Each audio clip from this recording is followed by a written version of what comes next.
You managed to recreate a famous Sufi song, Nit Khair Manga. I mean, before this interview, I sort of heard you, and it was so melodious and so beautiful. Tell us what went on with that. Well, I think there is a difference between, this. I don't even, I think it's a reinterpretation of a very, very classic, traditional Sufyana Kalam. It's never been sung by a woman before. And for me, as an artist, I've always been very proud of being in charge of my visual expression also. So the music video of this song was something I believe.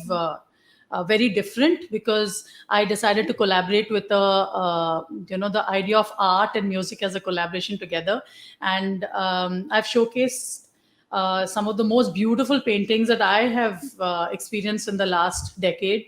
A painter that I've been pursuing, Asit Kumar Patnaik, he had this red muse and it connected with my love for the color red and what it stands for in terms of womanhood and being fiery, and a lot of symbolism in that color red.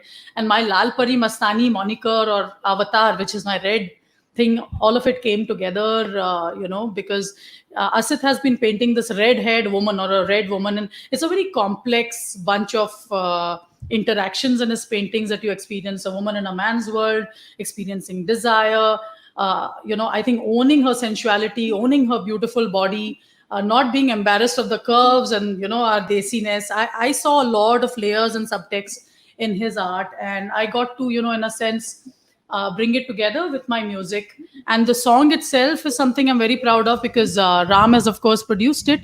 I don't know if I'm audible. I'm going to bring the mic closer. It's No, it's no. world class. It's got Prince's drummer on it, Michael Bland. It has some of the best musicians around the world playing. So musicians in these COVID times have been, I think, on a daily basis, creating and keeping spirits up in terms of expressing and uplifting, I think, even the audience's spirits with their music.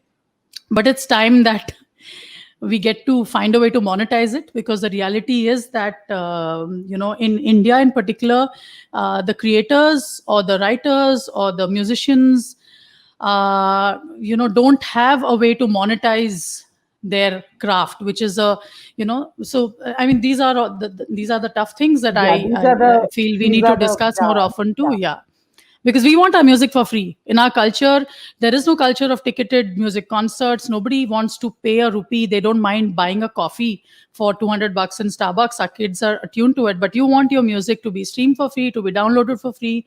Your videos, Right. your digital streams, everything is for free. So it is something which I think is causing a little bit of a heartburn. So while we're talking about Heartburn.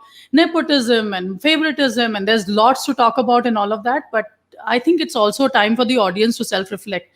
If we cannot support our own artists, if we can't make stars out of musicians on their own right and not having to be subsidized by either a film industry or somebody else, I mean, it is a reflection of us as a society and as a community too. So that's something worth thinking about too. And I am You know, self reflecting on so many fronts. So I ask the audience to do so too.